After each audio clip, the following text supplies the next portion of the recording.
I just got done watching the 4th episode of Tales of the TMNT on Paramount+, Donnie Hangs Tough. This is another episode that focuses on just one turtle, Donatello, except instead of teaming him up with another human character like April, Rod, or Hun, Donnie is teamed up with a mechazoid, and technology, sort of. And Bishop to an extent as well. I don't know, it's another buddy comedy style episode, but Donnie is paired up with devices like a phone and a laptop.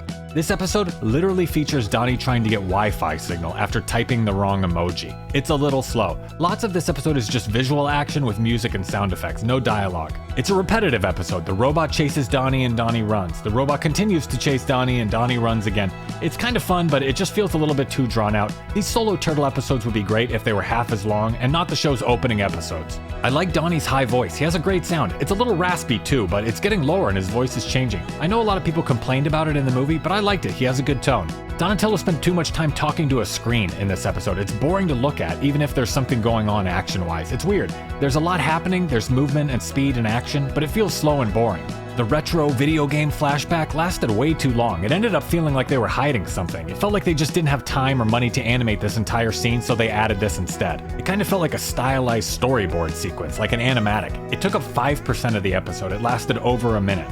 I also don't understand the scene where Donnie has to act like Raph to beat the Mechazoid. There's been a scene in every episode where each turtle has to act like one of their brothers to get out of a jam. I'd prefer if they had to act like themselves. It would be a nice simple opportunity for each turtle to shine with their own personality. If they wanted to character build, why is each turtle acting like someone else? Shouldn't they not have the abilities and skills of their brothers so they're stronger together?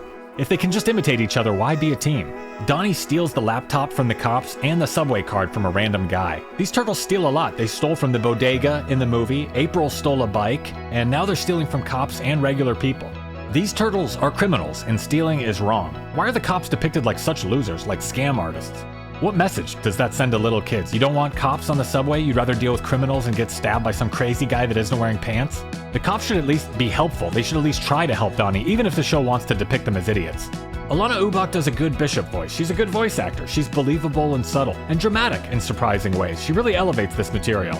I think I would like this character a lot more if she wasn't named Bishop. I can't think of a character in name-only situation that's ever really worked out. And why is Bishop always kept in the dark? The shadowy, mysterious villain thing doesn't work when we've already seen her multiple times. Are they avoiding showing Bishop for some sort of contractual thing? Like if Bishop doesn't appear, it only counts as a guest appearance so they can pay the actor less? Or is this just a cheap way to only animate the eyes and mouth? It feels unfinished. I noticed the turtles were off-screen during the first episode as well. It's just strange and off-putting, like Splinter not having a voice.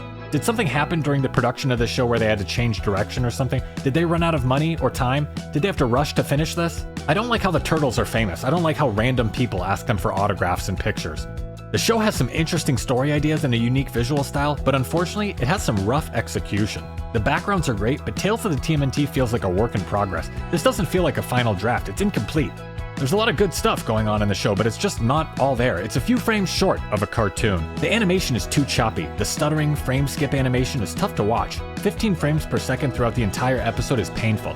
Each individual frame is drawn well, but there are just too few frames. It's like a flip book, it's too jerky. Some people say it's a stylistic choice, but it comes across as a cost-cutting measure and it's distracting. Did you like this episode? I'd probably rate this episode a 5.2 out of 10. What did you think? Leave a comment, let me know.